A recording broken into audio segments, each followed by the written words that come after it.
Hey guys, welcome to Dogwood Springs Outdoors. Today, actually working on my truck.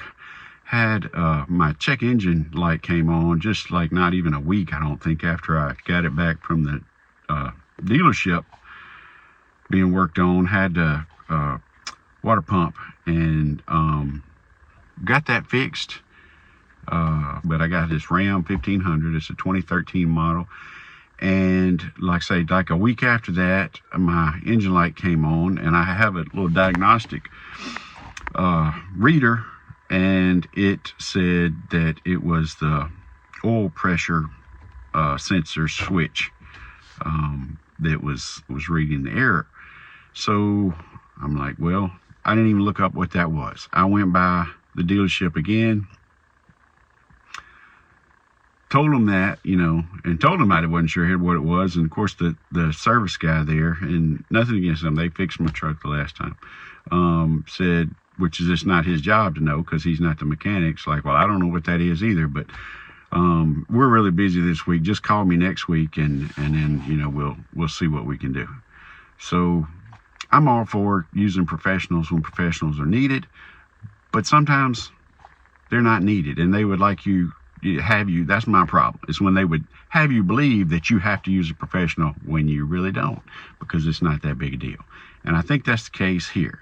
So AutoZone carries the part, the sensor was like $46 plus tax, and not hard to get. And so I'm gonna put it in and hopefully fix my problem here.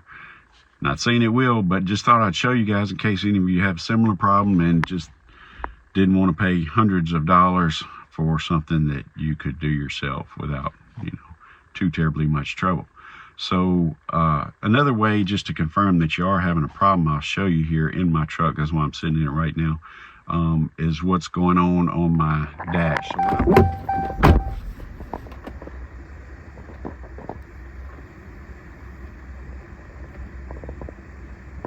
Okay, just so you were not cranked. My check engine light's blinking there. All right, look at down at the bottom there, oil pressure's 99 psi. Well, the truck's not running, so it shouldn't be reading any pressure. So anyway, we're gonna try this new switch. I will show you right here if I find it.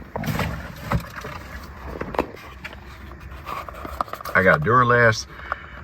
You can get the OEM even from Amazon.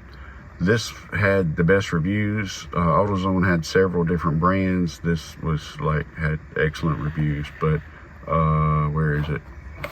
There's a part number for this particular model that I have. So this is what it looks like. That threaded end is what you're screwing in, and this is where your connections go, and that's what I've got to get out.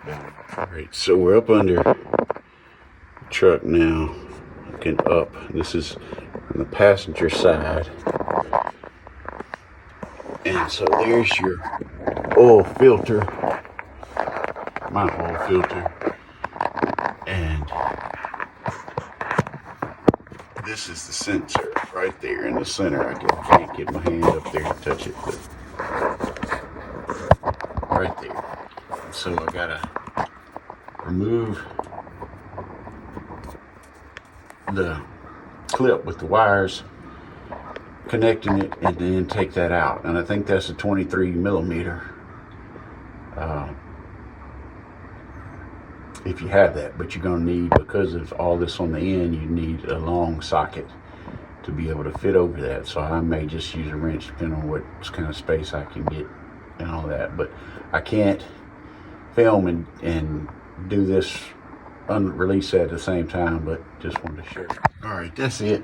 I finally think I got it about loose up there, so I can't get it, but I may be able to hand turn it. But I definitely would recommend getting that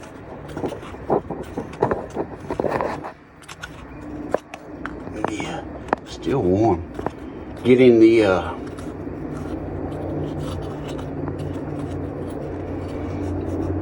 socket, because if you do that, I think you could even get to it from the top.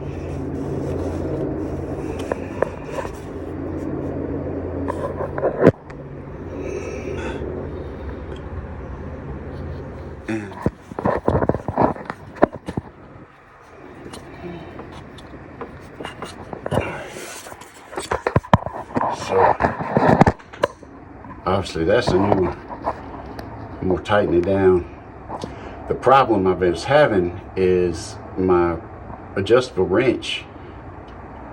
It was so tight in there that it was changing the setting, and so it'd get loose and I'd have to like fix it almost every time until I finally got it out a little bit more. But it's just hard to work with. But I will, before I hook the cable back up, I will show you my view from the top. Now obviously it may be different depending on what vehicle you have, if it's not the same one.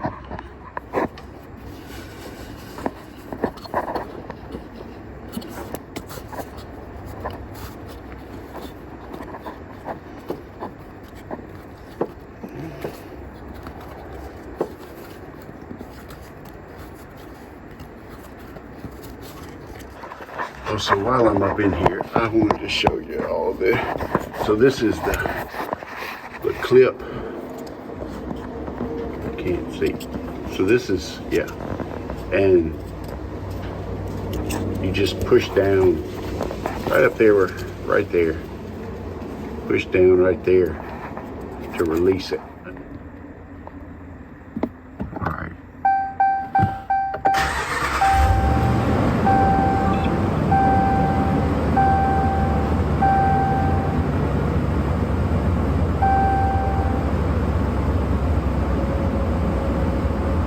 Engine light's still on, but now we got 56 psi oil pressure. I think that's going to just have to resolve itself. So let's go look at it.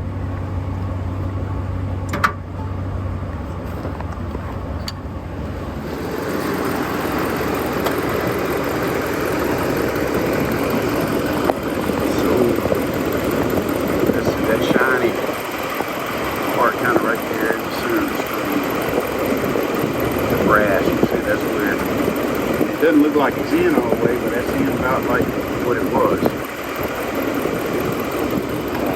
I can kind of show you. Get out here in the light. So you can see all that, what was threaded is just that shiny part right there. So it wasn't that deep in.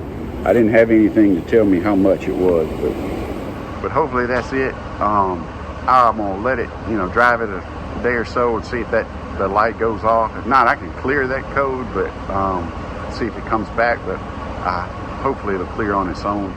So I just wanted to show y'all. It took a day of driving around. I mean, I didn't get on the highway much, just a little, but I probably didn't drive 10 miles, and light went off. I didn't have to clear the code or anything like that. So hopefully all is well. And but as always, y'all, thanks for watching, and come back and see us.